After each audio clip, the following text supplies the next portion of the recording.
চকরিয়ায় মাদকবিরোধী rally ও সচেতনতামূলক সমাবেশ। মাদকের বিরুদ্ধে সামাজিক প্রতিরোধ গড়ে তোলার আহ্বান ওমর আলী চকরিয়া। মাদকের ভয়াবহতা সম্পর্কে জনসচেতনতা বৃদ্ধি এবং মাদকবিরোধী সামাজিক প্রতিরোধ জোরদারের লক্ষ্যে কক্সবাজারে চকরিয়ায় মাদকবিরোধী র্যালি ও সচেতনতামূলক সমাবেশ অনুষ্ঠিত হয়েছে। চট্টগ্রাম রেঞ্জের ডিআইজির নির্দেশনায় সোমবার ১৭ আগস্ট বিকেল ৪:৩০টায় চকরিয়া থানার উদ্যোগে উপজেলার ডুলাহাজারা বাজারে এ কর্মসূচি অনুষ্ঠিত হয়।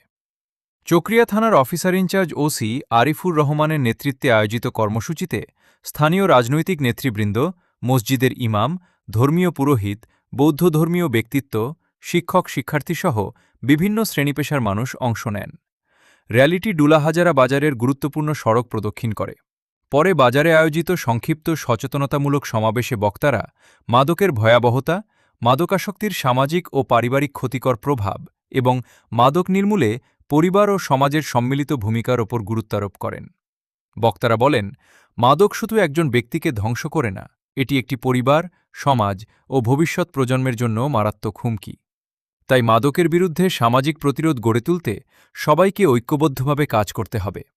এ সময় মাদক ব্যবসায়ী ও মাদকসেবীদের বিরুদ্ধে আইনানুগ ব্যবস্থা গ্রহণে পুলিশকে প্রয়োজনীয় তথ্য দিয়ে সহযোগিতা করার জন্য স্থানীয় জনগণের প্রতি আহ্বান জানানো হয়।